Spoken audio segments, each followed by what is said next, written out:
दोस्तों, क्या आप जानते हैं क्या हो अगर आप फेविक्विक खा जाएं? क्या आपको पता है आसमान में उड़ते हुए बादलों का रंग क्या है? अगर नहीं तो देखिए ये वीडियो द फैक्ट के इस एपिसोड के साथ। तो चलिए शुरू किया जाए। अगर हम कभी गलती से फेविक्विक खा जाएं तो क्या होगा? क्या वो हमारे बॉडी पार्ट्स को आपस में चिपका देगा? क्या वो हमारी बॉडी को कुछ नुकसान पहुंचाएगा? क्या वो जहरीला होता है? ऐसे कई सवाल शायद अभी भी आपके मन में आ रहे होंगे। मैं बता दूं कि आप बिल्कुल बेफिक्र रह सकते हैं, क्योंकि फेविक्विक खा लेने से कुछ ऐसा नहीं होगा आपके साथ। शायद खा लेने के बाद फेविक्विक आपके दांतों में चिपक जाए, लेकिन वो आपकी सलाइवा की वजह से निकल भी जाएगा।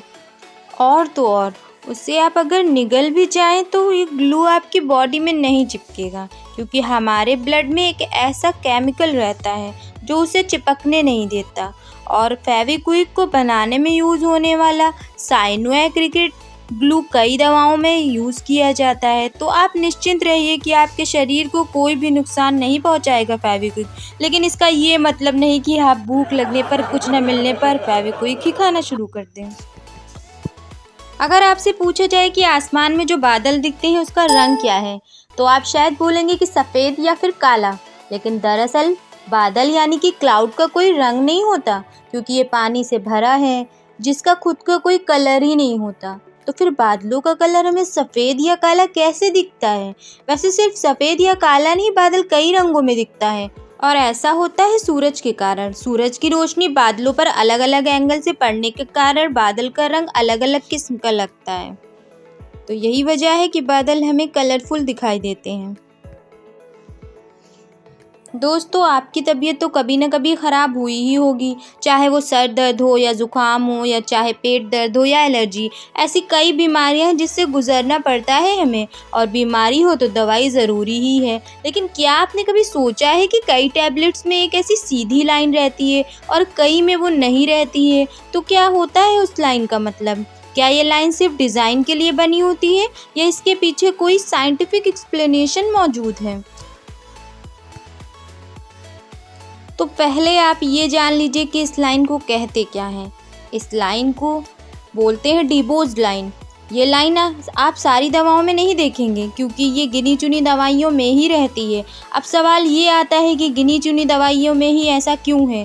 क्या ख़ास बात है इन दवाइयों में? तो मैं आपको बता दूं कि हाई पावर वाली दवाइयों में ही ज़्यादातर ये लाइन देखी जाती है, क्योंकि हर किसी को उतने पावर की दवा की ज़रूरत नहीं होती है, और उसका ट्रीटमेंट कम पावर की दवा से भी किया जा सकता है। और तब तो ये डिबोज लाइन काम आ जाती है, क्योंकि उस लाइन की मदद से ये टैबलेट आधे टुकड़े में खाया जा सकता है। इस लाइन की वजह से आप ये भी समझ पाएंगे कि कौन सी दवा आधी ली जा सकती है।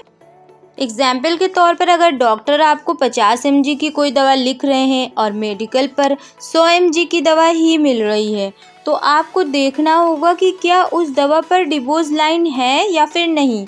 अगर है तो आप उस 100 mg की गोली को आधा तोड़कर खा सकते हैं, जो कि 50 mg की गोली जैसी ही असर करेगी। लेकिन ध्यान रहे कि जिन दवाओं में ये लाइन नहीं है, उसे आप आधा तोड़कर खाएंगे तो कोई भी असर नहीं रहेगा।